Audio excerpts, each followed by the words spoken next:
We're going to go ahead and continue reading Where the Red Fern Grows. I shouted as loud as I could. Over here! I need help! My dog is drowning. I waited for an answer. All I could hear were the cries of little Ann. Again, I hollered, over here! Over on the bank! Can you see my light? I need help! Please hurry! I held my breath, waiting for an answering shout. I shivered from the freezing cold of my wet shoes and overalls. A straining silence settled over the river. A feathery rustle swished by in the blackness. A flock of low-flying ducks had been disturbed by my loud shouts. I strained my ears for some sound. Now and then I could hear the lapping slap of ice-cold water as it swirled its way through the trough. I glanced to little Ann. She was still holding on, but I saw her paws were almost at the edge. I knew that her time was short. I couldn't figure out what I had heard. The sound was made by metal striking metal, but what was it? What could have caused it? I looked at my axe. It couldn't have made that sound as it was too close to me. The noise had come from out in the river. When I looked at my lantern, I knew that it had made the strange sound. I had left the handle standing straight up when I had taken the pole away. Now it was down. For some unknown reason, the stiff wire handle had twisted in the sockets and dropped. As it had fallen, it had struck the metal frame, making the sharp metallic sound that I had heard. As I stared at the yellow glow of my light, the last bit of hope faded away.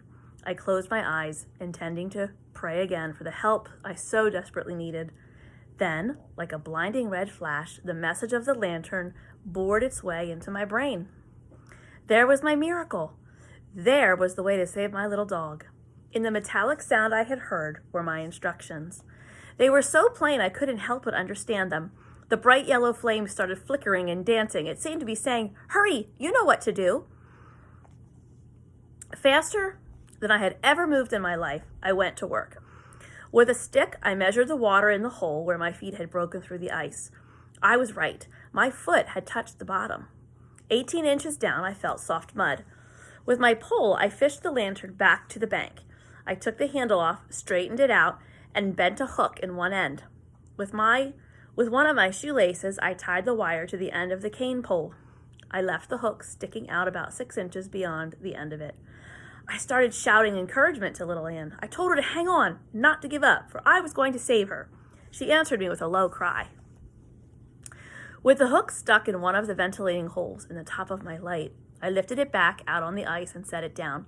After a little wiggling and pushing, I worked the hook loose and laid the pole down. I took off my clothes, picked up my axe, and stepped down into the hole, into the icy water. It came up to my knees. Step by step, breaking the ice with my axe, I waded out. The water came up to my hips, then to my waist. The cold bite of it took my breath away. I felt my body grow numb. I couldn't feel my feet at all, but I knew that they were moving. When the water reached my armpits, I stopped and worked my pole toward little Ann. Stretching my arms as far as I could, I saw I was still a foot short. Closing my eyes and gritting my teeth, I continued moving on. The water reached up to my chin. I was close enough. I started hooking at the collar of little Ann. Time after time, I felt the hook almost catch. I saw I was fishing on a wrong angle. She had settled so low in the water that I couldn't reach her collar. Raising my arms above my head so the pole would be on a slant, I kept hooking and praying. The seconds ticked by. I strained for one more inch. The muscles in my arms grew numb from the weight of the pole. So he's trying to reach out and grab and hook little Ann's collar. Little Ann's claws slipped again. I thought she was gone. At the very edge of the ice, she caught again. All I could see now were her small red paws and her nose and eyes. By old Dan's actions, I could tell he understood and wanted to help. He ran over close to my pole and started digging at the ice. I whopped him with the cane. That was the only time in my life I ever hit my dog. I had to get him out of the way so that I could see what I was doing. Just when I thought my task was impossible, I felt the hook slide under the tough leather. It was none too soon. As gently as I could, I dragged her over the rim of the ice. At first, I thought she was dead. She didn't move.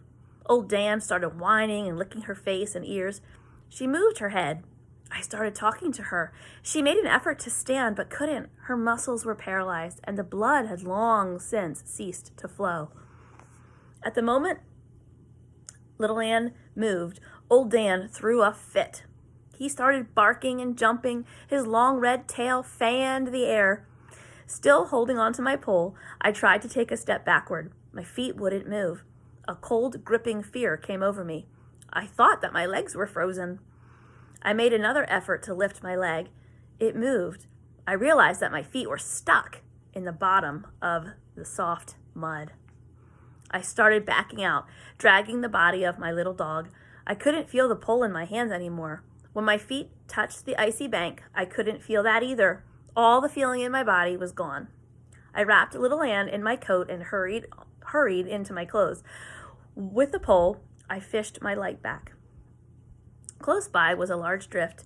I climbed up on top of it and dug a hole down through the ice and snow until I reached the dry limbs.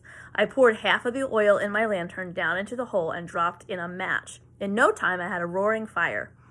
I laid little Ann close to the warm heat and went to work. Old Dan washed her head with his warm tongue, and I massaged and rubbed her body. I could tell by her cries when the blood started circulating. Did you ever have your feet frozen or your fingers frozen?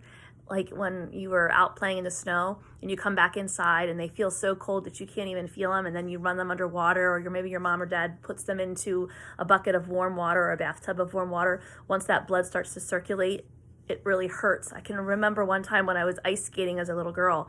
I did that.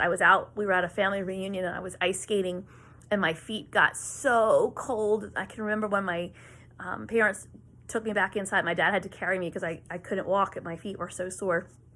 He came back inside and they put some like cooler, warm water. You don't ever want to use hot water because that can shock your body too much and it really hurts.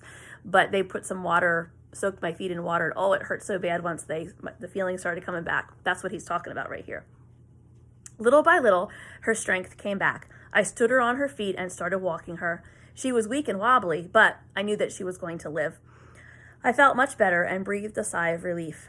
After drying myself out the best that I could, I took the lantern handle from the pole, bent it back to its original position, and put it back on the lantern. Holding the light out in front of me, I looked at it. The bright metal gleamed in the fireplace, or in the firelight glow. I started talking to it, and I said, "Thanks, old lantern. Thanks more than you'll ever know. I'll always take care of you.